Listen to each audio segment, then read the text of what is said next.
What up, football fans all over the world? It's your boy, Mac the Giants fan, here with my guy, the super dope co-host, Adam Costas. Y'all know what time it is. It's time for that real deal NFC East round up. Punch that intro.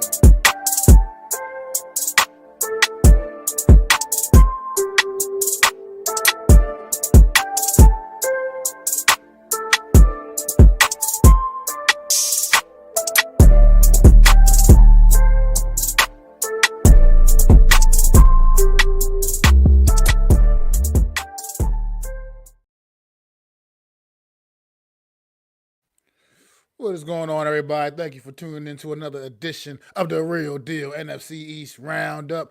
Coming at y'all with a little bit of off-season news. What is going on, Adam? How you feeling today, brother? Well, outside of the shitty rain, I'm doing okay. I mean, talk about an off season, man. It's hot and heavy right now. Absolutely, man. Things are definitely heating up. News just swirling around the NFC East. Changes already being made. Let's just dig into it. Let's talk about it, man. Where to even start? I mean, start with the champs, man. I guess we could start with the champs as I guess the Eagles once again not sitting on their hands, not just resting on their laurels, man. Retooling and getting ready for a title defense, man. And one of the best ways to do it is to sign who is your best player on offense this season and re-sign who is your absolute best player on defense this season, man. The Eagles making moves, making things happen, man. What you feel about what the Eagles is doing right now in this early part of the off season? Well, the rich get richer, as they say, and Howie Roseman and Jeffrey Lurie do it again. They figure out a way. I thought Zach Bond might be walking because they have a lot of depth on the team. I spoke with a Eagle fan that we all know for the show, AK, NFL Reality Check when he comes back on YouTube. We were speaking, and I said, if Zach Bond decides to leave, you have plenty of linebackers on your team to fill the void. Well, guess what? He's staying. And he was an integral part of that defense. He fit perfectly into what they need to do in that Vic Fangio scheme. And why not? You keep good players. That's what you do. They know they have a window to become the Kansas City Chiefs of the East. So that's what they're trying to do. They're trying to build the guys while they're in their prime. And that's what they want. They want to win championships. That's what they essentially want to do. As for Barkley being the highest paid running back, he's the reason they were in the big game this year. That's no doubt about it. You don't put Barkley on that team, they're not hoisting the Lombardi. That's a fact. Now, he might not have had the game that you imagined in the Super Bowl, as we spoke about, and that's because Kansas City obviously, took him out of the game plan, but they wouldn't have been there without him, so they reward him with the contract extension, which is going to put in – we're going to see him in Eagle Green for a long time. Let's just put it that way, folks. It's going to be there a long time, and this is what we talk about with teams. Now, we don't. They have a couple other guys who might hit free agency. Free agency tampering period starts in 5 days. The 10th, which is Monday, so 5 days from now, you'll probably get more and more news. But they have other guys they have to sign, like Mike Becton.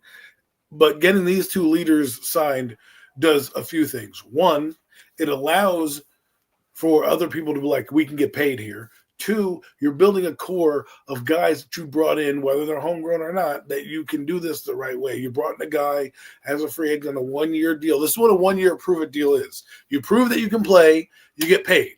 Unlike certain teams where it's one and done for most of the guys that they bring in here, and they never re-sign those guys because they're too cheap to open the purse strings.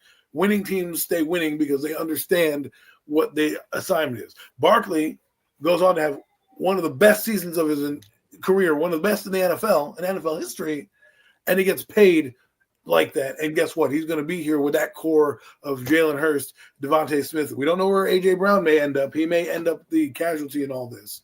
But that's what they do. And they're going to make the moves that they need. I would not be surprised if they trade A.J. Brown.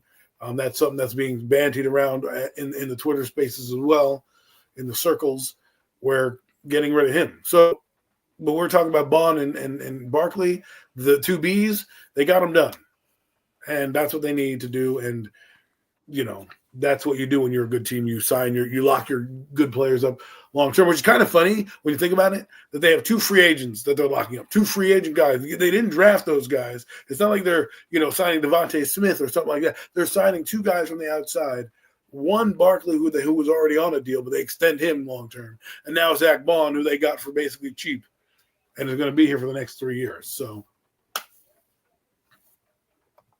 Absolutely. It's about what we talk about, like setting Howie Roseman setting this team up for long term success. Man, he's not just settling for that, like one done and be satisfied. No, he wants this team to stay at the top of be at the top of their game going forward, man. And this is a great way to do it, and getting pieces in place. I mean, and and the fact that they turn around and also end up drafting as well as they do. I mean, what they got last year in Cooper DeJean and Quinyon Mitchell, man. I mean, the Eagles they're not like they're selecting the prime positions in the draft.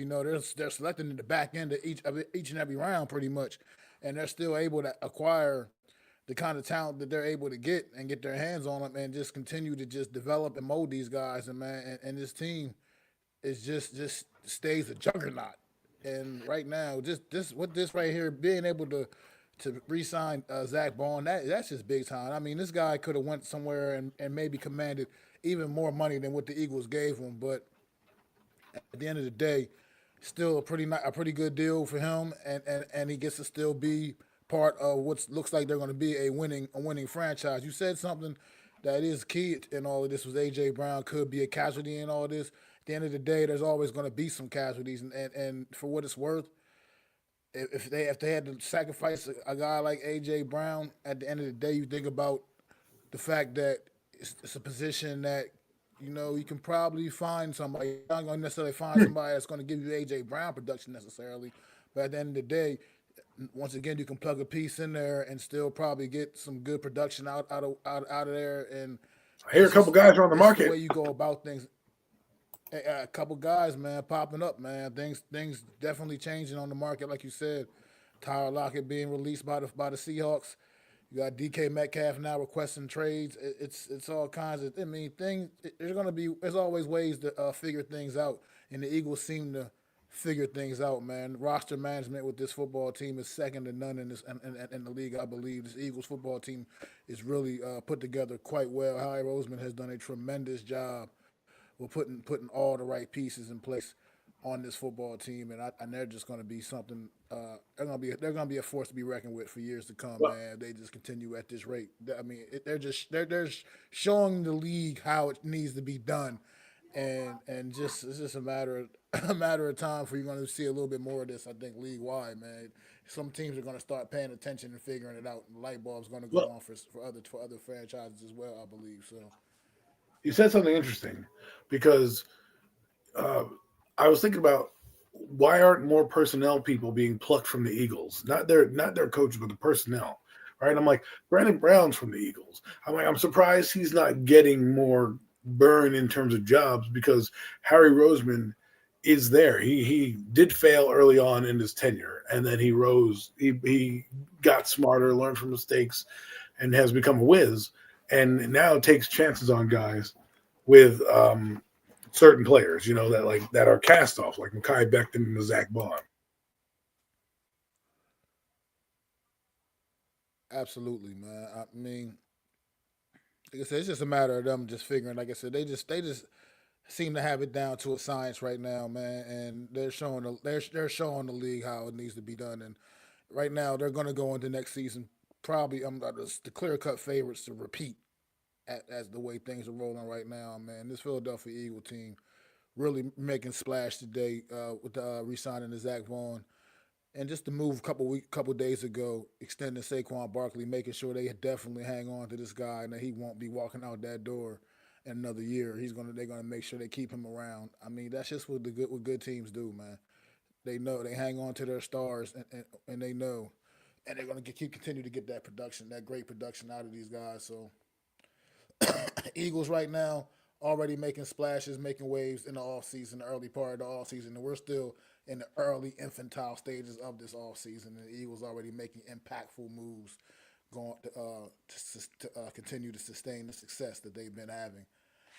So that's about all I got with the Eagles right now, man. But off to a great start, man. We can look at go to one of the another NFC's counterpart making a little bit of noise this past week, man, acquiring via trade for next to nothing. A fifth round draft pick is all it took for the Washington Commanders, the second place team here in the NFC East this past season. The Washington Commanders acquiring the services of Deebo Samuel, man. What kind of impact you think this could have for the Washington Commanders? And it's a move that I feel like was really, it's kind of a key move. We talked about it all season. They need that, could get a guy, another guy complimentary to Terry McLaurin. And with Deebo Samuel, they get an absolute weapon, a guy that can do a lot of things, a multitude of things. He could help as well in the running game as well as the passing game. So, what do you think about the move with the Washington Commanders acquiring Deebo? Well, familiarity knocks again. Adam Peters knows the 49ers personnel, and he knows who Deebo Samuels is. And to be real with you, Cliff Kingsbury had a guy similar to this in terms of Deebo Samuel. I mean, in terms of Hollywood Brown, right? A gadget player. Now, I don't think Deebo, it goes to show you what's happening over in the 49er land. They have to clear out space because they're trying to pay their quarterback, and they can't pay everybody. And Deebo Samuel gets banged up, is not the receiver that we think he is, but of course he's going to come to Washington and have a great year because there's an actual offensive coordinator who's going to utilize him in very similar ways. And I think he's going to play in this system a more traditional style of receiver, which in obviously the 49er land, he was more of a running back / gadget player. And I think with Jaden Daniels, when you have a guy like this, like a guy like Deebo, you're adding a star power. He is going to be a compliment to Terry. Terry is the number one. Deebo will be the number two. But talk about getting an upgrade at the number two position for a fifth-round pick. I mean, you're talking about a guy who was talking about being one of the highest paid receivers in the game at one point, and now you're getting him for a fifth-round pick. Man, this is what I'm talking about with smart GMs. Adam Peters knew that he wanted out. They understood that they had enough room under the cap where they could bring on a contract like this and still be able to make moves. And now you look at that receiving core. I was just watching their game today against Chicago. That's where I do believe the Chicago season turned for the worse. And I think this is where, the Commanders kind of started to build their climb towards understanding what it takes to win. In that game, they had Luke McCaffrey. So now you got Luke McCaffrey, who's going to be in his second year. Scary Terry, who's going to be in the series. You have Diami Brown, who's coming into his own. You got Zach Ertz. You probably draft another tight end, right? If they fall to you, and then you've got Deebo Samuel coming in. And mind you, they need to fix the defense more than they need to fix the offense. But to get a player of his caliber in here for basically a fifth-round pick, so technically, think of it like this. When, like last year, we didn't have a second-round pick, right? Or whatever it was. We lost a second-round pick. We essentially drafted Brian Burns in the second round, right? They essentially drafted Deebo Samuels in the fifth. So that's what they're getting. And just think about this. We talk about fifth-round picks not being anything. This is why you trade for guys. This is why you let guys go during the year, because you get that extra fifth-round pick that you don't need, that you can throw up to them, right? We had Leonard Williams traded. The Giants got an extra second-round pick, right? Imagine if they had a second-round pick now, what they would be able to do with it. This is what teams do when they acquire picks. Just because you have a guy on your roster and you trade for an asset doesn't mean you're trying to make your team worse. Sometimes it's trying to make your team better, because maybe that fifth-round pick could help you move up in the draft, or hell, pick a disgruntled player off another team for a low-end chip. You know what I mean? Like, they pay the fifth-round pick, people. And you know why they did it? Because of familiarity. I don't think anybody else gets the deal done for a fifth-round pick. But because John Lynch knows Adam Peters and they kind of have a working relationship, and they know that they're not going to re-sign Deebo and it's not going to work out, they basically did a favor to the Commanders. Now the Commanders are looking good over here, and they're ascending and moving on. Why? I'll tell you why. They have a young quarterback under contract as well as the $100 million that we're talking about. This is why you draft one in the first round, to acquire all these pieces. Because if you look what's happening now in 49er land, they have to sign a quarterback, so they have to get rid of guys now to get that quarterback under the roster and do the things that they need to do, right? So I don't think the Commanders are done at all by any stretch in terms of building. I think this is just the beginning, as they say, the tip of the iceberg, so to speak. Once we get to Monday, the tampering period, I expect a frenzy to happen. And folks, we will be with you next week as free agency is live at 4 p.m. that week. So we will have a show for you documenting all the moves that and rumors within the NFC East. Sure, it'll probably maybe a repeat of what we're talking about now because some moves are being made, but I'm sure there's going to be other things cropping up next week. So I think that'll be a good thing to show, tell you guys. But to put a bow on this one, I don't think the Commanders are done. I think this is just the beginning. And if you look at their team right now, I believe they're going to go offensive line, even though their offensive line performed admirably last year. I believe they're going to go offensive line. I believe they're going to take another tight end at some point. I believe they're going to build on defense. They're trying to trade Jonathan Allen right now, right? They got Milton Williams of the Eagles, who's a free agent, right? That could be a pick that they turn to and say, you know what, we're losing Jonathan Allen, but now we're getting Milton Williams instead because we can pay him money, and now their defensive line looks better. There's a possibility that DeMarcus Lawrence gets cut. Guess where he may go? Trayvon Diggs. There's many different things that can happen for this Commander team, and they're in a great spot to be in. Absolutely agree with you about these Commanders. And here's my thing with the Washington Commanders. I mean, to me, they addressed a major need with the acquisition of Deebo Samuel. I think it was one of the big needs going to the offseason that I felt the Washington Commanders needed to address. And they addressed that now in the early part of free agency pretty much by acquiring Deebo via trade for a fifth-round pick, like we said. Now let's think about this and put it into perspective. Is Deebo Samuel better than probably anybody they would have gotten in the fifth round? Most likely he is. So just once again, great move for the Washington Commanders being able to pull that off, getting a guy the talent of Deebo Samuels for nearly next to nothing. And I get people trying to say, oh, well, it's nothing, no big deal. Deebo's always injured. He's always hurt. He's probably only going to play like half the season. And well, maybe he'll play the whole season. Maybe he'll stay healthy this year. Either way, Deebo Samuel's better than pretty much anybody you're going to get in the fifth round of the NFL draft. I mean, that's just facts. So that's just a great move to be able to address that issue at the early stage of the offseason, as well as now it also gives you an opportunity to go into April. I'm not sure how many draft picks the Commanders have in total, but at the end of the day, like you just said, Adam, they need to really build that defense up. And now, what better way? Build up through the draft, acquire some young talent, get some of the great defensive prospects coming out in this draft class, man, and build your defense up via the draft. And you can kind of really focus your energy there. I think you can address the offensive line and as we dig a little bit deeper into free agency and maybe add some pieces there to address the offensive line issues and try to upgrade through free agency. But I think you can really, really focus on fixing your defensive side of the football through the draft now. I think it really gives you an opportunity to really dig in there and really just try to make the changes necessary on that side of the football. Because, look, I think we all agree they got their quarterback in Jaden Daniels. People were already talking about, he may have come out and have a sophomore slump the second year. I just don't see that with this kid, man. I just don't.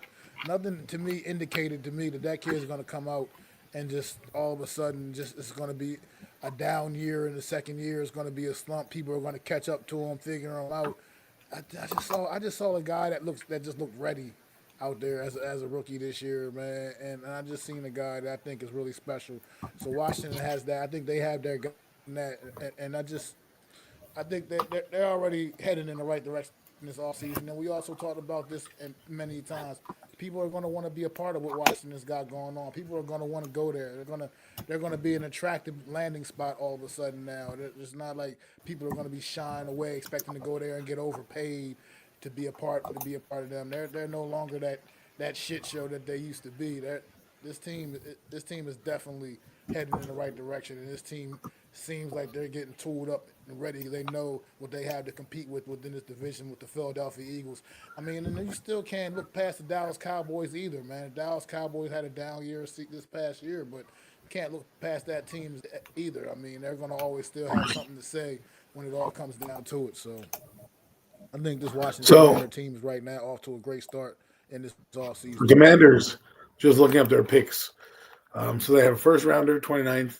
They have a second rounder. They have a third rounder, right? They have no fourth and no fifth rounder, right? And they have a sixth and 2 seventh rounders. So they have about 6 picks that they have. Now, again, we don't know if they're going to get more or less, depending. And most of those picks are all trades via other teams that they've either traded with or have acquired. They have a 3rd round pick that they got from Miami. They have a 7th round pick from Denver and a 7th round pick from Philadelphia. So we don't know if they're going to, like I said, get more picks. We have no idea if they're going to change in terms of what acquire they're going to do and who they're going to like. They have a lot of money, like you said. So to have these 6 picks, like you said, in the 5th round to get a guy like Deebo Samuels, that production is that's a solid get for a 5th round pick. And right now they have, like I said, they have 6 picks. Mostly they have at least 3 in the top 100. So they're going to get some more decent players if they decide to stick and pick or decide to move up. And who knows what they're going to do with their personnel. They could maybe acquire more people if they're trading Jonathan Allen. Who knows when they get that asset? Maybe they get that this year. Maybe they get that next year. So have that forward thinking. If I'm them, I'm excited about the future. And like you said, Mac, what people don't get is the appeal. People look at your team, right? And we'll get there in a minute with the New York Giants. People look at your team and they look at the overall grand scheme of it. Not just your players, but your coaching staff. What can it do for me? Right now, the Commanders are the team where you want to go. They are the team where you're going to go because right now they have such a young window. And like you said, you don't believe this guy's going to have a sophomore slump. And I don't disagree with that sentiment.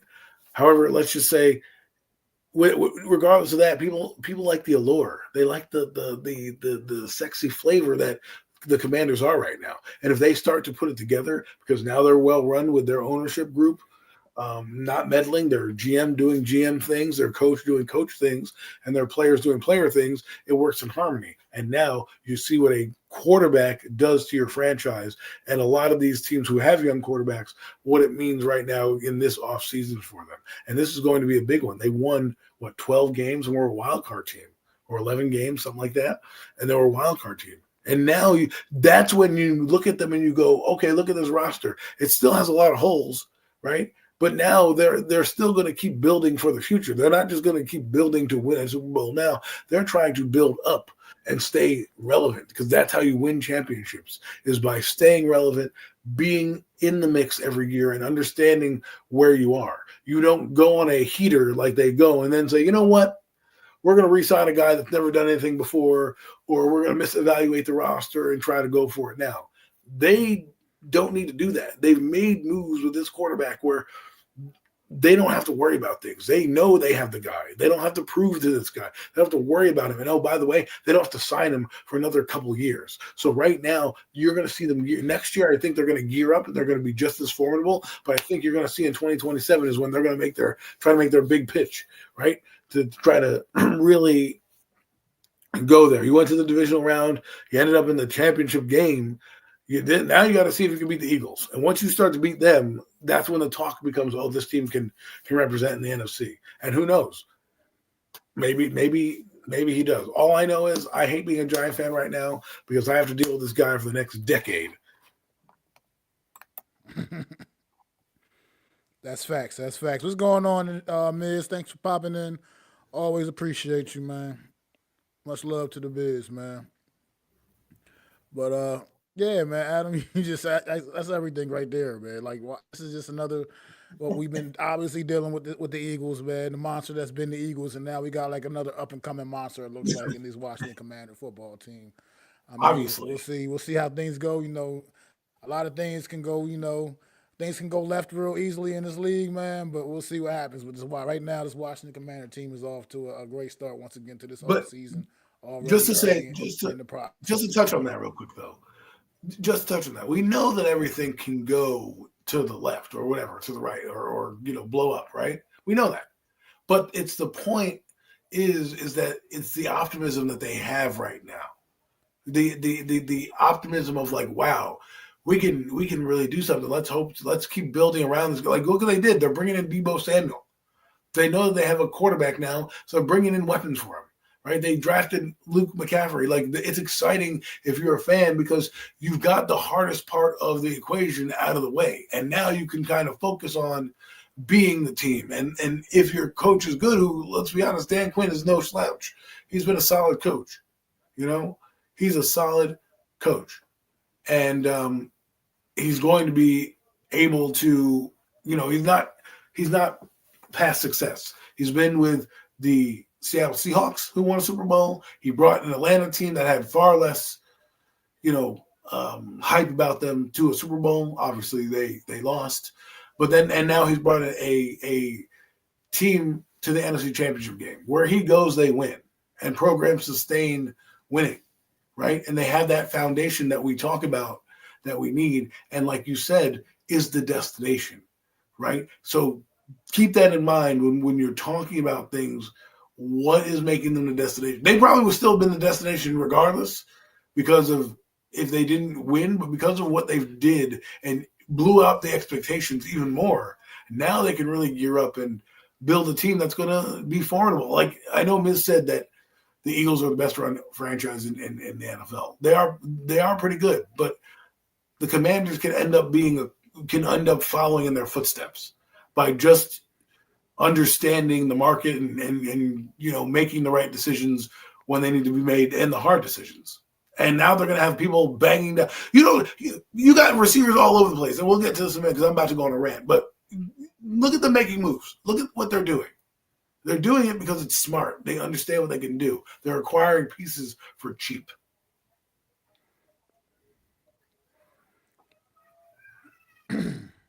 Absolutely. I just want to say what's up to Coach Ed in the chat. Appreciate you stopping in, Coach, Up, man. Always. Hope all is well with you, Coach Ed. But yeah, I mean, it's just once again, I mean, I think something humbling about getting your ass whooped the way they did by the Eagles in the NFC Championship game that makes them that takes a team like that, a young team that wants to get to where the Eagles are. You know what I mean? And probably reevaluate things, look at what this team did to them and in the championship game. I mean, let's face it, Eagles dismantled Washington in that championship game, man. I mean, they put one on them, and Washington learned something that day that they obviously weren't quite ready. They weren't quite up there quite yet. You know, they had a great year, but that was a humbling experience. And you take a look and you say, okay, this is how things need to be done. And as you kind of see right now, that's kind of what Washington is doing. They're looking like they're doing some things similar to what we've seen from the Philadelphia Eagles, and we'll see how things go going forward and how things continue to progress with this team. But right now, like I said, I'm impressed with this football team. They've come a long way from where they were and how things were going in Washington during the entire Dan Snyder tender, and they've really truly removed that stink. It looks like, man, they really removed that, and they're moving on to bigger and better things. Get well, Coach Ed. But it's interesting that you say that. They went from the second pick in the draft to the 29th pick in the draft. My, how tables turn. Meanwhile, the Giants go from the 6th pick in the draft to the 3rd pick in the draft. Go figure. Make it make sense. You know, every team minus the Cowboys went up in their draft slot in our team, in our division. Right? Everyone, minus the Cowboys. They went down. And guess what the Cowboys did? They let go of their coach, right? But we go down 3 spots and we keep our coach. Make it make sense. Well, Adam, you know you can't make shit like that make sense, man. Look, but we know the Giants don't make a whole lot of sense. But talk a little bit of Cowboy noise, I guess, real quick. I mean, making a little noise themselves, getting Dak restructured or re-signed or whatever. So you want to discuss a little bit of what's going on in Cowboy camp? Sure. Basically, the Cowboys are, you know, re-gearing up, and they're trying to, you know, fit some things in. We know that they had a new coach, right? I still don't know if they're defense coordinators. I'm not sure. I'm pretty sure they're just keeping most of the same staff. So I'm pretty sure it's Mike Zimmer. But they're restructuring Dak. They restructured another player. I forget who it was. Just recently, it's actually a big-time player they restructured. And I think what they're trying to do is, one, get ready to cite Micah Parsons, because that's who you're going to need, right? You know, get ready to sign Micah Parsons to a big deal. And then it also gives you money to make moves in the offseason with the restructure of Dak, and we're going to see how Brian Schottenheimer, if he is going to be a good coach. There's word that they're going to get rid of Trayvon Diggs because he's expensive. I know who else they restructured. CeeDee Lamb. Excuse me, CeeDee Lamb they restructured. And I know that Jerry Jones came out. I read today actually that they're like, oh, we're gonna not fill our holes with free agency and work on the draft. Well, guess what, Jerry? You need free agents, and this free agency receiving crop has grown exponentially with acquisitions left and right. And if I were the Cowboys, I would look at you need to dip your toe in that receiver market because you don't have anybody outside of CeeDee Lamb, right? Yeah, you can give me the Brandon Cooks of the world. They're nice, serviceable receivers. Go out and get somebody. If I'm Jerry Jones and I'm Stephen Jones, I go call Seattle because DK Metcalf apparently wants out. I want to know how much you want me to get for that guy. Imagine DK Metcalf and CeeDee Lamb streaking down the side of the field. I mean, my goodness, sounds like a cowboy all over when you just make it sound like that, right? There's going to be running backs on the market. Go out and get one. Don't just wait for the draft to get one. Be smart about it. I think Stephen Jones and the Cowboys understand what's going on. That's why they're doing these restructures. They know that it's not going to take them that long to bounce back. And if they get into, another, they're going to lose some players, right? They're going to lose a DeMarcus Lawrence. They're going to lose a few other players on defense. But they also signed a guy in Odigizua. 4-year, $80 million deal, right? So they have Bosley Smith, who's now come back. They still got Micah Parsons there, right? There's going to be a lot of cornerbacks out there. Tre'Davious Ward is out there. Jamel Dean is going to be a possible cut. There's, Brian Murphy at the top of the list. So there's players for these Cowboys. They want to go out and retool some of the things that they need. They can go out and do it with making that money structure go. And if I'm them, I try to keep my first round pick. But if I can get Metcalf for a second round pick or something like that, or a future second round pick, like, why am I not going to think about doing that? Why am I not going to think about doing that? Sure, you paid CeeDee Lamb, but think about that. You want to instantly upgrade your team. You want to instantly upgrade what's going on. And if I'm you too, I probably call up the Seattle and say, what do you want for Noah Fant? Since you're getting rid of everybody, what do you want for Noah Fant? That's what GMs do. Hey, are you trading him? Because they need a tight end. And imagine if you're building the offense, and then you could draft maybe the best offensive lineman. That's where I think the Cowboys are going to go. You just lost Zach Martin to retirement. Okay, you've drafted linemen all over the place, and know you need a running back. And yes, Ashton Jeanty looks great, but maybe you get Cam Scudabo in a later round, or maybe you get one of the many backs that are going to be in this draft, because now backs are at a premium, and there's a lot more that are coming out now that are going to be solid players that you could possibly pair with Rico Dowell in that backfield. But if I'm the Cowboys, I'm looking to see what I can do with that second pick. Maybe I trade it for a guy or bring in a Tyler Lockett, so to speak, or even a Christian Kirk, a guy like that. And then I'd also try to maybe see what I can do defensively, because obviously if I'm losing Trayvon Diggs, I'm still going to need to sign guys, and Ward and Carlton Davis are probably not going to cost as much to get to be on your team. And then when that draft comes, now you can draft the best defensive player available, or in this case, the best offensive player available in terms of an offensive lineman, or maybe a weapon. I don't know, but at least the Cowboys are restructuring to try to do that. And these are some of the things that, if I'm a Cowboy fan, I would look to try to hit on.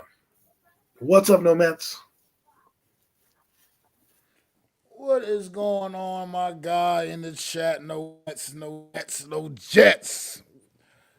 My guy, man. Appreciate you tapping in, bro. But absolutely, man. What you said with the Cowboys right now, as far as getting that a compliment to CD Lamb, like you said, it seems like every day a new receiver becomes available, man. It seems like every Right. single day it's another guy out there on. DK Metcalf technically is not available. He's just basically wanting out of Seattle, not wanting to be a part of what's going on over there right now. It looks like they're kind of blowing things up a bit, and he just kind of seems to want to. He wants out. He's not necessarily available, but he's kind of putting himself out there, making himself available. Whether Seattle feels that way, that's going to be yet to be determined. To be honest, Right. And but that'll, no, but what if you you said. blow, Think about it. You're the Cowboys. You're middle of the pack in the draft, right? You're further up than Seattle, and Seattle wants this guy's disgruntled. You make the phone call. Say, hey, listen, I got a second round pick, whatever number it is, and I'll give you my second round pick next year, and I'll take DK Metcalf off your hands. Think about it. Click, and then you let that fester and see what offers come in, and maybe they decide to call the Cowboys back and say, you know what, we don't know what this guy's going to be. We got a chance to draft a receiver. They drafted Jackson Smith-Njigba last year. Obviously, they're going to need another receiver to go with that team, who ended up 10-7. So it's kind of odd that he wants out. There might be something on the wall there. Maybe it's not run right. Maybe it's a different vibe, something going down. Who knows what could be going down? But if you're a Cowboy, you got to. And he instantly vaults to the top of the market. I do believe. I don't think. T. Higgins is off the market, yeah. So he instantly would vault to the top of the market if he's available, right? And you got to make that phone call. You got to find out. That's what you do. That's your job. So, I mean, absolutely. I mean, also don't forget to go out there, call the Rams, man. Cooper Cup is also been made available by the Rams, man. I mean, another phone call to be made. Devontae Adams is out there. I mean, receivers are right now. They're just all over the yeah, place. So, I mean, they want to there you at go. least try to address that. Devontae Adams But don't like you cost you said, shit. with the retirement, with the retirement of Zach Martin, that puts offensive line once again at more of a premium for the Cowboys, maybe heading into this draft and throughout free agency right now, looking to retool that offensive line, losing the cornerstone piece, future Hall of Famer, I believe, in Zach Martin, man. Oh, he's going to the Hall of Fame. I That's going to mean, be a big. That's going to be a big hole to fill for the Dallas Cowboys, well, man, and that's going to be one of the biggest things they need to really work on addressing throughout this process. I hate to say this, but they played a lot of games without him last year, right? So it's not like they don't know or they don't have somebody that was in there. Is it the same quality of play? Obviously not, but they were a functional offense, even with Cooper Rush, with the offensive line with Zach Martin last year, right? So it's not like they, he's retiring all of a sudden. They have nobody behind him. They have been prepared. This is what good teams do. Is they keep replenishing the line regardless of who's in front of it, because you never know when that guy's going to go down, when that guy's going to be traded, when that guy's NFL life expectancy, the Grim Reaper of the NFL comes to get you at some point, right? So you never know when's going to happen, and it's always good to have, a stockpile, right? I mean, you do it in a storm. You try to stock up when, oh my God, the storm is coming. Go buy this, go buy that, and then the storm never comes. But you still have all this stuff that you can either eat, save for another time, pawn off, depending on what you got, right? So just because you have an excess of something doesn't mean it's not going to come in handy when you need it. And the Cowboys were prepared by doing this, and of course they're going to try to upgrade what they already got, but it's not like they're running an offense that is now suddenly going to not know how to play without Zach Martin. They've already played without him for the full almost 17 games last year. He was in and out of the lineup. So I get it, man. But this more even so with just the leadership of him being around, being in the meetings right. in the group. I mean, just all those things matter as well. So just a big hole to fill, and just in general. But the Cowboys seem to always figure it out with that offensive line. That's one thing I will say about the Dallas Cowboys. They're always usually pretty solid up front. They find a way to plug guys in and produce a lot of Hall of Famers on that offensive line, I must say. But the Dallas Cowboys, I mean, a lot of greatness have come through Dallas over the course of the last several years. So we'll see. But that's about it with the Cowboys right now. I guess we can get into the final team in the NFC East, the New York Football Giants. Re-signing the long snapper Casey Kreider, man. How about that for the New York Giants, man? Kicking off the offseason, man. Re-signing long snapper Casey Kreider. You know, okay, we got a long snapper. New York Giants have had their long snapper locked down, man, for however many years. We ain't got to worry about the long snapper position. The New York Giants got that one figured out.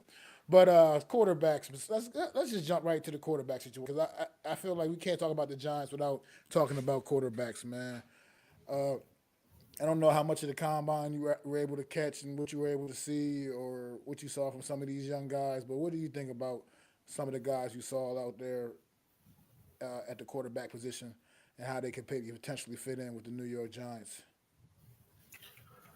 The quarterback fits well. I watched the combine. I didn't get to see everything, but you get snippets of it. And to me, there's only one option. I mean, there's many options. I like many guys, but I don't want them to think that they have many options.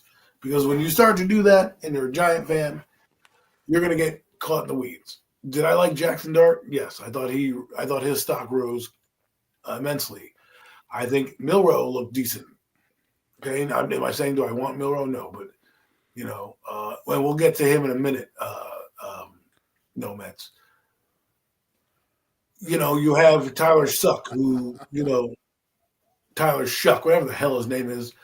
He's moving up draft boards. Quinn Ewers had a decent outing, right? And the thing is, what I have a problem with this year is everybody's too busy caught up for last year's draft.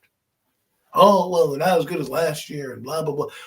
We don't do that with the receiver. I mean, we do that with the receiving core, but receivers get picked every year high, right? But when it comes to the quarterbacks, we nitpick every detail, like, no. The reason why they're down on Shedeur Sanders had nothing to do. They were down on Knicks because they thought he had a noodle arm. They're down on Shedeur Sanders because he has aura, okay? He walked in with a little chip on his shoulder and a little swagoo, and people got old corporate America got a little, he rubbed us the wrong way. Like, okay, well, who cares? Because everything I've heard from the beat reporters, from, listening to people from Twitter and interviews with the guy, nobody had a problem with him except for apparently one GM in the top 10, or better not be John Mara. I can tell you that right now. Because if it's John Mara, we need new ownership, because I can see John Mara being spiteful that, he's he's Deion Sanders' kid, but I doubt it, because they were everywhere with him. What's interesting, though, that you bring up about Shedeur Sanders is everything mocked Sanders to the Giants, right? And now he didn't even throw. He didn't even do anything. You're telling me that his stock is going to plummet now? He hasn't even thrown. Maybe he came off a little arrogant, and you're separating him in that regard, but the tape don't lie. And the tape shows a lot of good tape for Shedeur Sanders and a lot of stuff that you can really work with and elevate. And I think his pro day is really going to cement him as a top 10 pick when it's all said and done.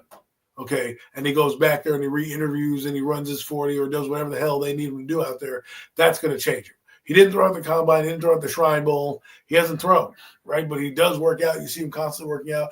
No, how come you don't have the same smoke for Cam Ward, who didn't throw? So a lot of it is because they think he's entitled and they think he's a Sanders kid. But to me, I want the kid. I want the kid in New York Giant Blue. I loved his interviews. He came out and said, I'm a culture changer. If you don't want to change the culture of your franchise, don't draft me. I already love that. And Ryan Dunleavy came out with an article today. He said, look for a quarterback because of their traits, not because they look like Eli Manning. And that's what we need. We don't need another Eli Manning here. We need a first Shedeur Sanders, a first Cam Ward, hell, even a Jackson Dart. That's what we need here. A guy like Shedeur Sanders, I was loving him at the combine. I wish he threw, because I guarantee you if he threw, we wouldn't be talking about this shit right now, and everyone would be vaulting him up to the top. Now he's apparently falling down the draft. Now people have him as a second-rate quarterback. Give me a break. First off, I think it's one or two teams leaking, so they'll fall to him, right? But if the Giants don't get Cam Ward and he's sitting there at 3, you bet your ass you better run to that fucking podium and get that guy, because you don't want to be the guy that he fucking beats, that he has a chip on his shoulder because you didn't draft him. Because guess what? Guys like that do that. Guys who have confidence, have swag. Look what he did in a game, I think, against the Colorado Rams, right? Somebody was talking shit, and he beat that team, and he walked over and he said, I heard you were talking shit about me, right? So those guys play with chips on their shoulders. That's what they do. So you go in there and you say, yeah, I'm going to draft you, and you clown him and say, oh, I don't want to draft you, or it comes out with the bullshit that's coming out right now. And I got a whole bunch of bullshit I got to talk about Joe Shea and all those motherfuckers. But the bullshit that's coming out now, that guy's going to remember that shit. He's going to remember that shit. You don't think Shedeur Sanders has been talked about his entire life like this? Oh, you're daddy's kid. You don't think he knows that? You don't think he thinks the spotlight is good? Watch this kid. You go out there, Giants. You sit there and you pass on him at 3 because you want Abdul Carter or whatever, and he doesn't pan out. That guy goes to the fucking Raiders and they fucking ball out. And you're gonna sit there with your fucking thumb up your ass. Well, we got fucking this guy. No, draft a quarterback. He was a 1 and 2 quarterback all fucking off season, and then he goes to the combine and his stock is plummeting. Come on, get the fuck out of here.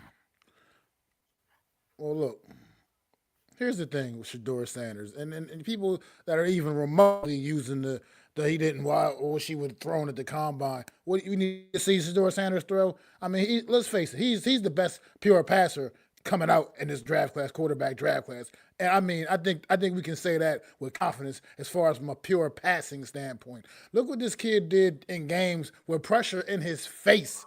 Most of the time, Colorado did not exactly have a blue chip offensive line in front of this kid. I mean, he was out there with pressure in his face, still delivering darts. What do you think he would have done out there in shorts and t-shirts? I mean, he would have just been throwing daggers all over the place. That kid has arm talent. You know that already. Look at the first three quarterbacks picked in the draft last season. Caleb Williams, Jaden Daniels, Drake May. Did any of them throw in the goddamn combine last year? No. Not in there. One of them did. None of them did. They were still the first 3 quarterbacks off the board. And you pretty much knew that going in throughout the entire process. They were going to be the first 3 quarterbacks off the board. And they still were. They didn't throw the football at the combine. So just stop trying to reinvent excuses and make excuses up because this guy, like you said, Adam, goes into the combine, a confident young man with a little bit of swag who speaks confidently and says exactly how he feels, no filter. If you can't handle that, then you're living in the wrong world right now because that's just what it is. There's nothing wrong with this kid being confident in his abilities and feeling good, confident about what he has the ability to do. He's blunt, being straight up blunt about it. If you're not serious about winning, then what do you want me for? Basically, he said something, I can't remember exactly what he said, but something to the effect of if that. If you want a culture changer, then pick me. That basically said, he's like, everywhere I've been, I've changed the culture, right? And so if you want to change the culture of your franchise, pick me. I think that was a dig at Joe Shane, saying, hey, you know what? You want to change the culture of your franchise, let's go, right? And I understand. I'll let you have the floor back because you were talking. I don't want to take your thought. Well, no, it's just there, but it's just the thing. People just, like you said, want to talk themselves all of a sudden out of Shedeur Sanders. That's just absolutely ridiculous. Like you said, if Tennessee or Cleveland grabs up Cam Ward with the 1 or 2 pick, Shedeur sitting there at 3, the Giants would be absolute idiots to pass up on this kid. Absolute idiots at this point. Like I said, you have to address the position. You got to get somebody in there that this fan base is going to get excited about, and not even just the fan base, that the team, period, can get excited about. Give something that can reinvigorate this locker room. Give something that can bring life to this locker room. And the way this kid spoke over the weekend shows that he's about business. He's standing on business. He feels he's confident in what he can do. And right now, he's letting you know, man, go ahead, pass up on me if you want to. I mean, there's nothing wrong. I mean, go back years ago, 1980, 89 or whatever it was, when his dad got drafted. Go back and look at the confidence, the swag people weren't even using the term swag back then, and Deion Sanders was just oozing in it back then. With his Jerry curl at the draft, with his gold chains all around his neck. You know they used to call it cocky. Deion Sanders always had it. Yeah, exactly. Well, that's just what it's all about, man. And go ahead. Why don't we talk about the pros for Sanders? One, I just was listening to something real quick from Chase Daniels. He mentioned something that no one's talking about in terms of this evaluation. He played in a pro-style offense. When do we judge a player by his swag? You look at Daniel Jones, he had no swag. It translated on the field because he was a no-show on the field. Okay? This guy has swag. He's playing a pro style offense, which already means he's not going to have to learn much in terms of a learning curve because his coach was Pat Shermer. Oh, by the way, his dad was Deion Sanders. Like, what are we doing? Aren't these supposed to be qualities that we look for in a leader and a guy who's going to be leading your football team? Oh, but we need him to have confidence. Great. He has that. We need him to understand the game of football. Oh, he knows that. And we need to know the moment's not too big for him. Well, guess what? The moment ain't too big for him. This daddy, who is arguably the best cornerback in the history of the NFL, arguably, was out there and had confidence. And you think he's not his father? He's not his father's son. He is. He's going to get that same confidence in the quarterback position. Is he going to have Jerry curl? I don't know. Is he going to do this? Maybe he made a rap video. Guess what? Kids do that these days. They have more. Yes. Was he had a silver spoon? Is that his fault? Is he Josh Rosen? Because Josh Rosen hated football. He came from UCLA. They said that he didn't have to play football because he was going to the medical field. Shedeur Sanders, there's nothing that says he doesn't want to play football for a living. Nothing. The only thing that it points to is that he wants to play on a team, and he has confidence in it. And damn it, I want to hear that guy's sound bites. Everybody wants to talk about belief. Everybody wants to talk about walking through walls for people. If you listen to him speak, you're going to get up and be excited because, damn, this guy's got the confidence that we need. He's not going to sit there and go, no, he's not going to do that and sound like a damn broken record. He's going to tell you like it is. He's going to play the game. He has knowledge of the game. His father even says he understands the business aspect of the game.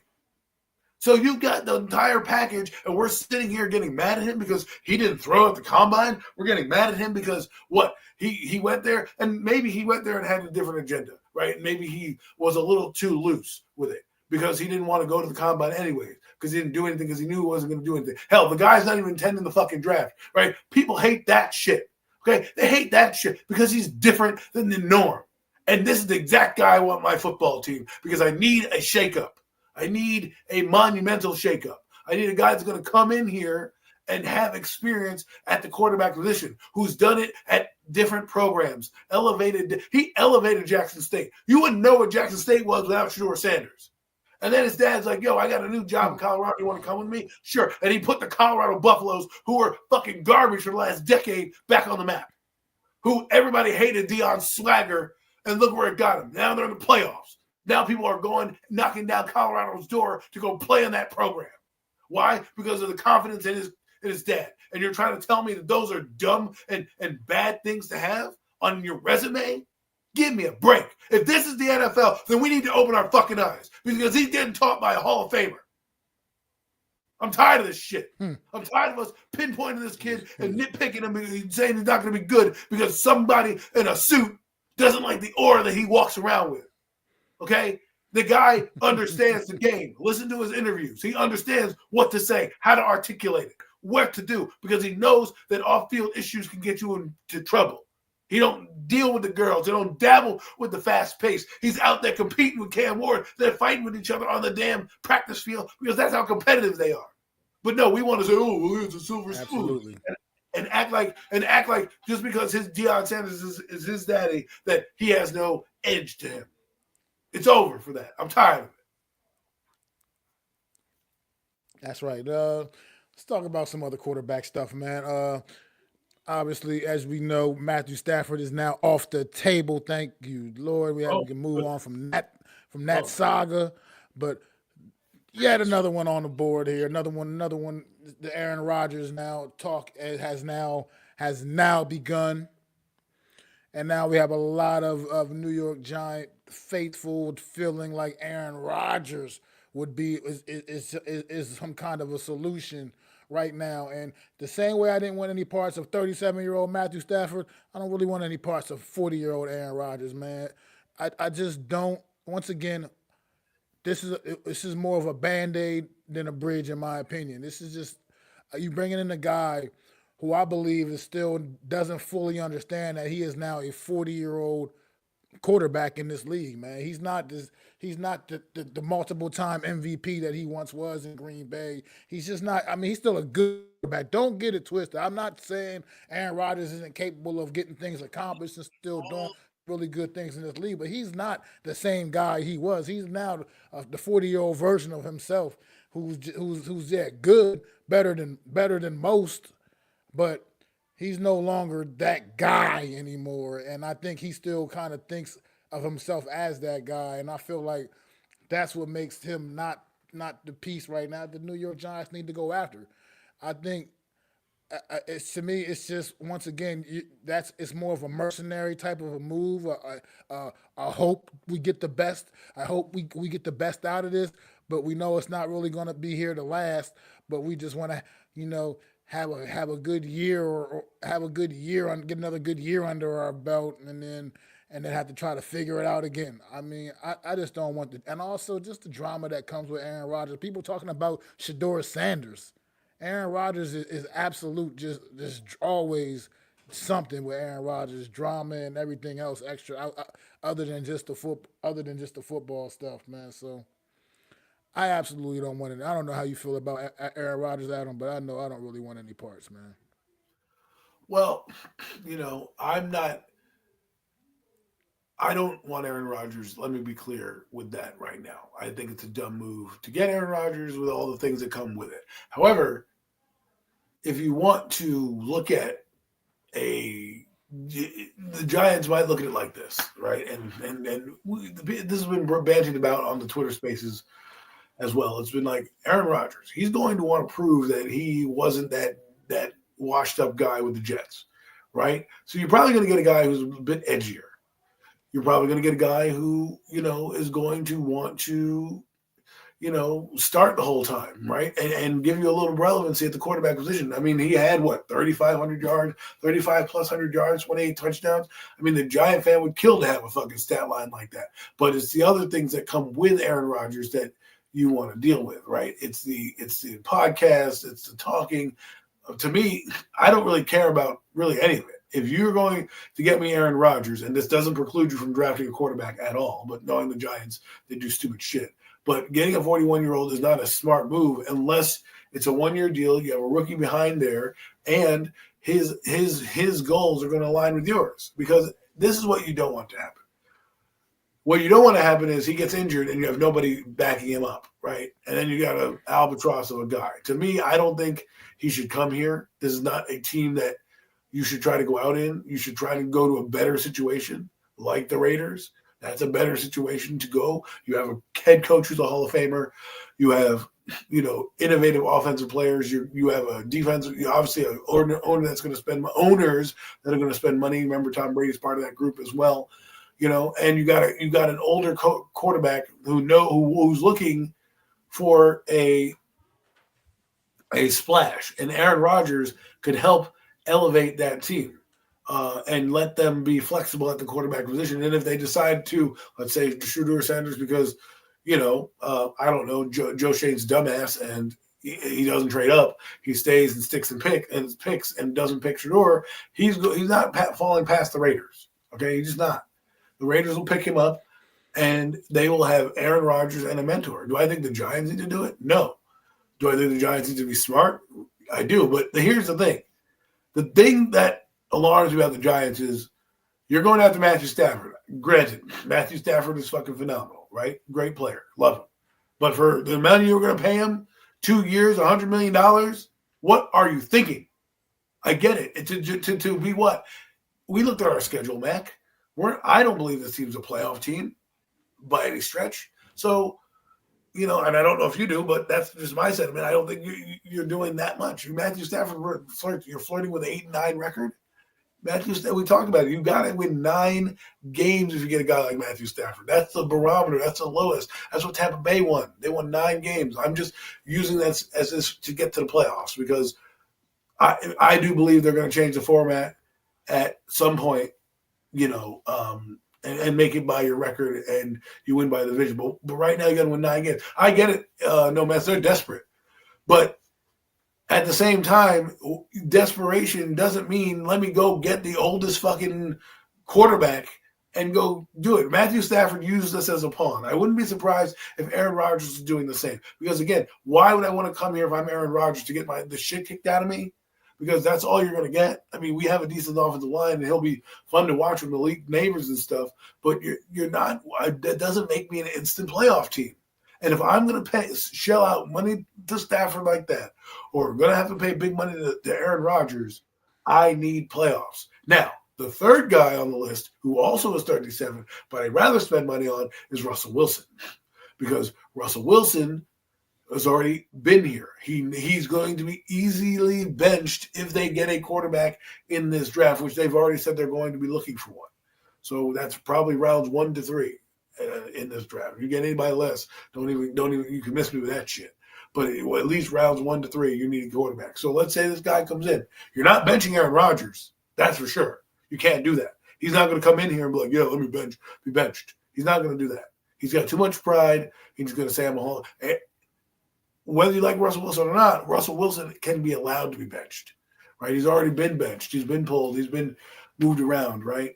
And you can easily say to Russ, look, we're moving in a different direction. We want to let the young guy come in. We gave you your money, your 2 years, $25 million a year. We gave you $40 million guaranteed, blah, blah, blah, whatever. We're not playing. We're going to move on. It's easier to do that with a guy like Russ and still keep him as a backup, right? The other guy that the Giants are in the mix for is Sam Darnold. Why would he come here? Why on earth would he come here? And you got to ask yourself this question. If the Vikings, who are letting him hit free agency, by the way, they're not franchise tagging him, which would be $43 million, which they're about to give to Brock Purdy over in San Francisco, right? This guy's won once. He's going to want money. He's going to want to get paid. The only guy that makes sense, if you're the Giants and you're desperate, is that guy, is Sam Darnold. Because Sam Darnold at least gives you that longevity. He's 27, so you can get about 5 to 7 years out of him, right? I don't want Sam Darnold. I just want to reset it. I want Shedeur Sanders. I want Cam Ward. I want Jackson Dart. I want Quinn Ewers. I want some fucking body that we've been following in college that we know that can play a goddamn position on this fucking team. Okay, if that's Will Howard, fine. Because I know that he can play because he was in the Natty. I know he can play. I saw the guy do it. Is that my first choice? No, but you're getting a bridge quarterback to bridge the gap to help develop a young guy. The higher you go, so if you get a Aaron Rodgers, guess what? The quarterbacks you're looking at are probably not Cam Ward and Shedeur Sanders. It's more like Dart, Kyle McCord, Ewers, Will Howard. Those type of guys are going to be in your wheelhouse that you're doing. All guys can spin it. All guys need development, but that's what you do with Aaron Rodgers because you're going to try to win too many games. With a guy like Russell Wilson, I can still draft my quarterback high and not worry about, is this guy's ego going to get in the way? Is this going to happen? No, Russ allows me to do that. Now, everybody else after Russ, there's nobody really there. Now, the funny part is Gardner Minshew is now in this mix, and there's a lot of dominoes across the league, right? Carson Wentz is out there, Jimmy Garoppolo. A lot of these non-quarterback having teams are being linked to quarterbacks. My guy, the guy I want, no Aaron Rodgers. I said no to Aaron Rodgers. I said no to fucking Matthew Stafford. The only guy I want, if you're going to go that old, is fucking Russell. And then I have other guys. Now that Gardner Minshew's out there. Well, if you're the number one pick in the next few weeks, then I would get Gardner Minshew because I already know that guy ain't starting worth a damn. But if I'm not sure and I can't get the other couple guys, then I want Mariota. I want Wilson. I want a guy in here who can kind of move the offense. When you need a quarterback, the Giants have fucked themselves because they decided to go for a receiver. Who, by the way, Mac, we could have gotten a receiver anyways. There's guys all over the goddamn thing. We could have got a receiver for a 5th-round pick right now. People who want to Malik Neighbors. We could have got Deebo Samuel. Would you have been happy with Deebo Samuel, Mac? I would have been perfectly fine with Deebo Samuel. Perfectly fine. Especially if all plus it was the 5th-round pick. Exactly. And we could have had our quarterback last year. But no, we decided as a stupid organization to run it back. And now there's rumors. Here's what really pissed me off. Now there's 2 rumors. They said J.J. McCarthy wasn't New York ready. I don't believe it. But again, and now they're saying they would have taken Michael Penix in the 2nd round, and they blew it. So what it tells me is, 1, you're incompetent. 2, you're afraid to pull the trigger. Because if you thought that guy was going to be in there, well, you should have had intel. And you should have said to yourself, I know they shocked the world, but You knew Denver was taking a quarterback. You knew they were going to take a quarterback. They were going to take whatever was fucking left at the quarterback position. So you already had an idea. And you decided, well, we're going to wait till Michael Penix, slips past a few guys for us to trade in. For us to trade up. I don't know what New York ready is because Daniel Jones was a fucking New York ready. Basically, it's, I don't know if he was country enough for fucking, John Mara because he came from Michigan instead of North Carolina or Ole Miss. Wasn't country enough for him to do it. He needs those good old boys down in the country. Otherwise, he's New York ready. Give me a break, okay? And I'm not trying to be off the rocker, but that's the dumbest shit. If you want to know who's New York ready, his name is Sanders. Okay, that guy's New York ready. But you better not poo-poo around him, right? Oh, well, we're not going to pick a quarterback. Like, give me a break. I know they want Jackson Dart. I wouldn't be surprised if they walked up the podium at number 3 and took that guy. Why? Because he's from Ole Miss. He's got the endorsement of Charlie Weiss. He's got the endorsement of Eli Manning. He fits these blonde hair, blue eyes. He fits what they're looking for. Okay? So they will draft that motherfucker at 3 and shove it down your throat and say, well, we couldn't get fucking Cam Ward, and he ended up being number 2 on our board. And that's what will happen, right? That's the type of shit I could see happening. All right. Now, I don't care if they draft Dart at 3, but it's just the optics of it all, right? Their job right now, after missing out on Stafford, is not let me go sign Aaron Rodgers. No. Your job is to call up the fucking Titans and say, what do you need? What do you need for me to go get Cam Ward? What do you need? You need my second-round pick this year, my second-round pick next year, and my first? Done deal. Let's do it. Click. Oh, you want me to take Harold Landry? Cool. Click. Like, this is what I'm talking about. The New York Giants. They backed themselves into this corner, man. They've absolutely backed themselves into this corner, and now they got to figure out. They got to fight their way out. They got to punch their way out. Look, one of my favorite movies all time, The Untouchables, starring Sean Connery, Kevin Costner, but Sean Connery, one of my favorite actors.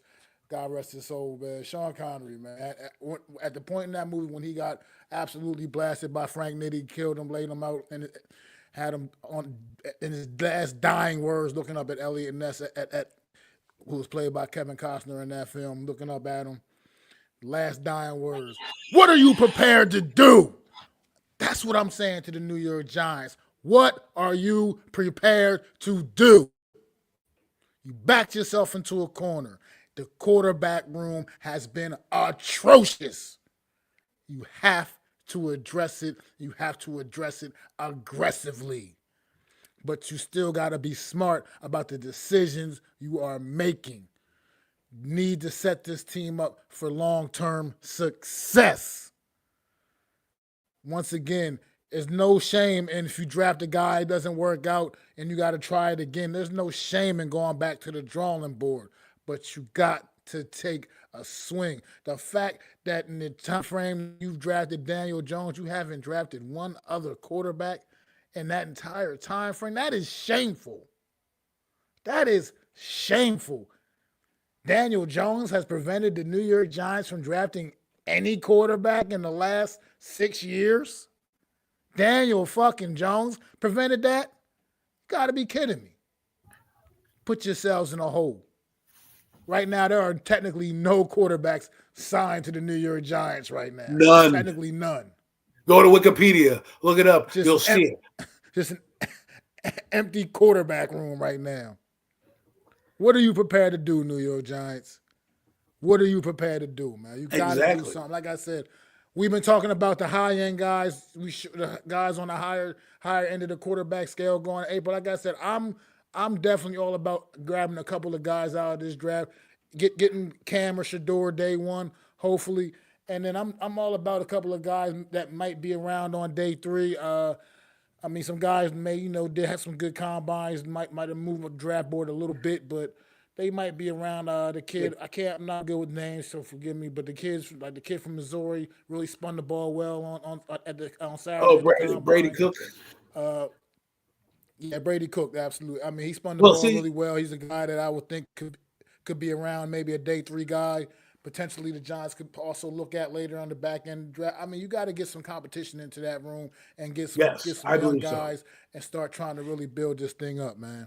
You So can't go into the year with the Russell Wilson or Aaron Rodgers and fucking Tommy DeVito. Okay, you can't go in there with Aaron Rodgers, Russell Wilson, and insert Kyle McCord. Right? You need to go get some draft capital.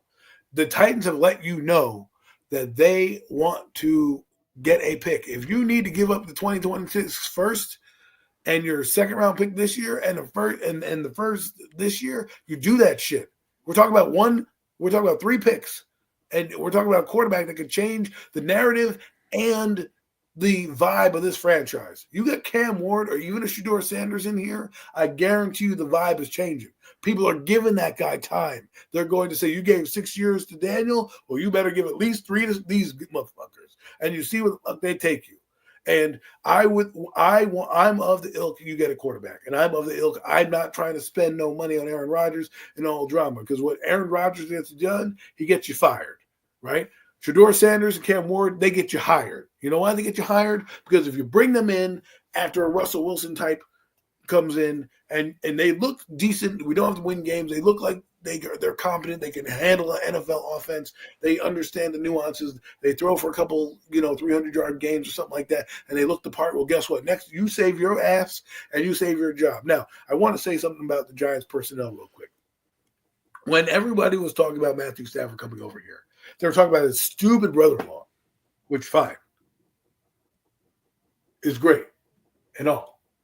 Your brother-in-law, that's fine. I get it. But he was a third QB coach.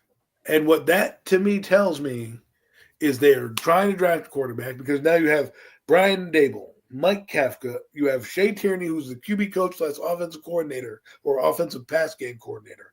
And then you have this new guy, Chad Lewis, or whatever the hell his name is, who is a quarterback coach. Then why in the hell would I need those guys for a guy like Aaron Rodgers, a guy like Matthew Stafford? I don't. Or Russell Wilson. I'm bringing those guys in, those 3 idiots specifically, because I'm drafting a quarterback high. Because I need somebody who's competent to head the position up while we deal through the chaos. That's how a normal, rational person thinks. Okay? If you can't get those guys, you're bringing a Winston who is energetic. You bring in a guy here who's a professional. But you have extra coaches on the roster now. Hey, let me tell you, an assistant QB coach, he ain't doing shit but getting coffee. So that motherfucker is going to be walking with that rookie all damn day. You need help? You need this? Let's do this. Let's work on this. He can be with that rookie all day. The development of that guy is more crucial than those other guys trying to save their careers in terms of Russell Wilson, Aaron Rodgers, and whomever else. I know it's a desperate team, but I would have more respect for Joe Shane if he shook ass to get the first pick in the draft and got Cam Ward, and I would have respect for you if you brought in a Russell Wilson or Mariota type, and I would get it. If John Mara wants to fire you on that, then that's on him, and he'll get looked at and vilified and taken to task. But what you need to understand is that if you draft that young quarterback, they're going to give you a stay of execution. We already talked about your team. Appreciate that Eagles Collective podcast. So wish you were here. Appreciate you tuning in, man. Well, we love it. Maybe we could do a collabo one day, and you can come on here and give your Eagles perspective on the NFC East Real Deal Round. I would love to have new faces in different places giving us perspectives of all teams. But to put a bow on this thing, absolutely, this fucking guys are desperate. And be desperate for the rookie. Don't be desperate for the old person. Don't be desperate for the person in the wheelchair, in the walker, the guy who may not even be here. The 3 guys we just talked about, Stafford, Rodgers, and Wilson. All 3 of those guys. What do they all have in common? They have 1 foot out the fucking door. Okay? They're all going to the Hall of Fame. But they have 1 foot out the door. And sure can. You sure can.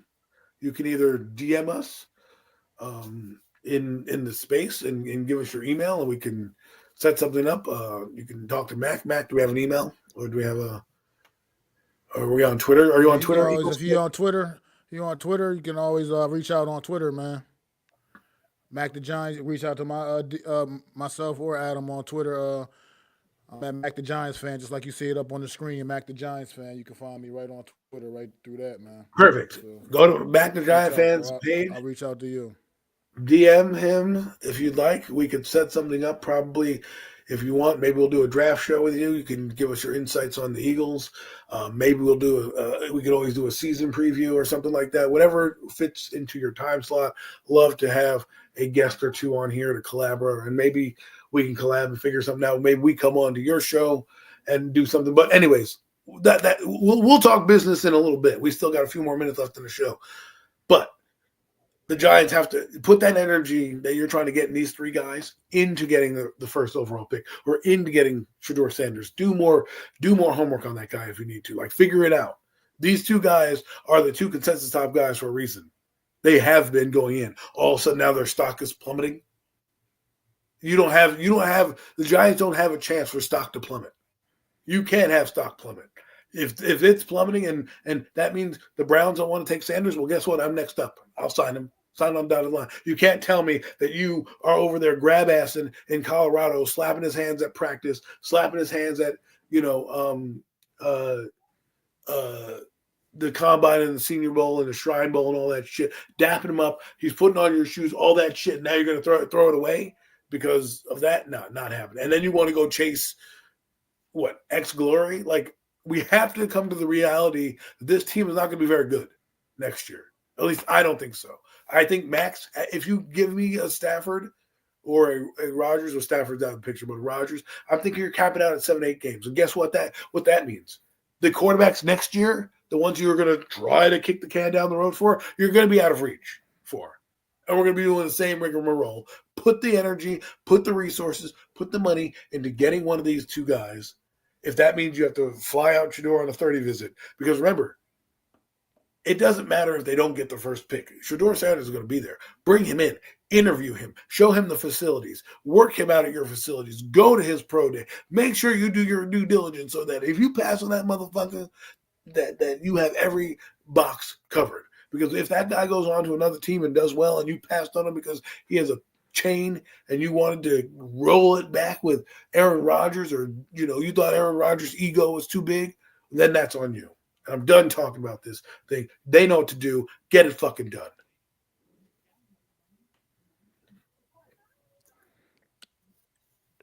Absolutely agree with you, Adam. I was gonna say if maybe perhaps with the Philadelphia Eagles also something we didn't touch on at the top of the show talking about the Eagles. They released veteran safety. Cornerback Darius Slay, man. I don't know. I mean, there's a lot of rumors were thrown around about him potentially retiring anyway.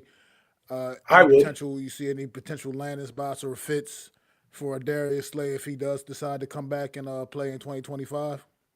I think if I'm him, I get my podcast up. I have a lot of money, hopefully saved up. I mean, who knows with these guys these days, but you'd hope he has some money. You just won the Super Bowl. Go off into the sunset. You're not necessarily a Hall of Famer in the same way as Jason Kelsey, but you're definitely a top Eagle, right? You came in. I don't know if you won 2 Super Bowls. I think this is your second championship with the team. Not many people get to get 1, let alone 2, and let alone at the end of your career where you can basically relax and go. I'm sure the NFL Network is hiring a slew of players to do, broadcast internship. That guy likes to talk. Might as well be out there and do that. I don't know if I'm not saying he won't have a market. He probably can if he wants to play. There's plenty of quarterback needed teams. Do I want him for the Giants? Absolutely not. Not because I don't think he's got skill, but if this guy's already contemplating retirement, I'm not going to, well, he's been to 3 Super Bowls then, so he's been pretty good. And I think he'll get more recognition for the first Super Bowl because he came in and he was very dominant that season, those 2 years. He came in and has done what he needed to do for the Eagles. The Eagles are releasing him for a reason. They said, listen, you got 2, you got work gun for hire. You came in, you did your job, you nailed us the championship. He's 34 now. He's had a slew of injuries. Last year, he was in and out of the lineup. I think if I'm him, I would retire. I don't want him anywhere in the Giants if he decides he wants to play on. Maybe like a Stephon Gilmore type. Um, you know, maybe that's what he'll want to do. But to me, if I'm him, do what Brandon Graham's probably doing: retire, enjoy retirement, enjoy having 2 rings, enjoy doing something. Going to 3 Super Bowls.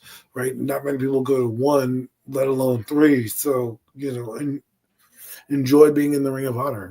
So Yeah, absolutely, man. I mean, just guess right now he's got some choices to make, some decisions to be made, but we'll see how things go. I mean, that was just something that just came to mind that we didn't touch on at the top of the show when we were speaking about the Eagles. Kind of slipped my mind a little bit at that time.